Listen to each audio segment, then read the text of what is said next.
আসসালামু আলাইকুম রহমতুল্লাহ বরকাতু। এমন নেতা যদি বাংলাদেশের প্রতিটা আসনে থাকে, দেশটা পরিবর্তন হইতে বেশি সময় লাগবে না।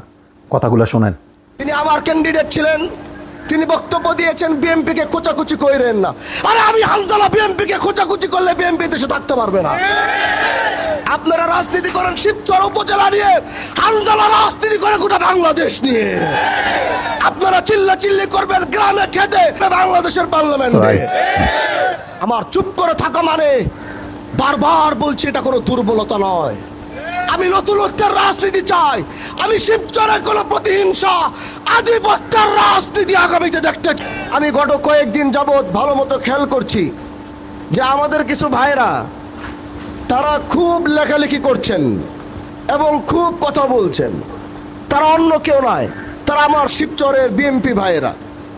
কিন্তু আমি তাদেরকে একটা কথা বলতে চাই, আপনারা কি এটা মনে করছেন না যে আমি হামজালা নির্বাচিত হওয়ার পর আমার একটা নেতৃবৃন্দ কারোর সাথে কোনো খারাপ ব্যবহার করে নাই? আমার একটা নেতৃবৃন্দ কাউকে হুমকি ধামকি দেয় নাই।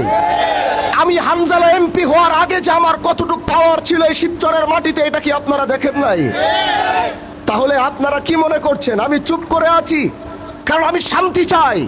আমি শিবচরের প্রত্যেকটা মানুষকে নিয়ে কাজ করতে চাই। আমি শিবচরের প্রতিটা দলের সদস্যদেরকে নিয়ে কাজ করতে চাই। আমার চুপ করে থাকা মানে আমার কোনো দুর্বলতা নয়। যদি মনে করেন হামজালার চুপ করে থাকা দুর্বলতা, তাহলে সেটা আপনাদের ভুল, আপনাদের চিন্তায় ভুল ধরেছে। এজন্য বলছি, আসুন ভালোবাসা নিয়ে কাজ করি, আসুন কাঁধে কাঁধ মিলিয়ে কাজ করি। যদি আজকে অন্য কেউ হতো তাহলে আপনাদের কাউকে বাড়ি ঘরে থাকতে দিত না। আমার জায়গায় যদি অন্য কেউ হতো কাউকে ঠিক মতো চলতে দিত না, বাড়ি ঘর থেকে বের হতে দিত না। 100% সত্য। আমি আপনাদের বাক স্বাধীনতা দিয়েছি, আমার নামে লেখালেখি করবেন। আমি সেই স্বাধীনতা শিবচরের মানুষকে দিয়েছি। আগের এমপির বিরুদ্ধে দেশের একজন কেউ কলম ধরতে পারে নাই।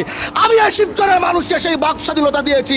গঠনমূলক যদি সমালোচনা থাকে আপনারা করেন, আমার কোনো আপত্তি নাই।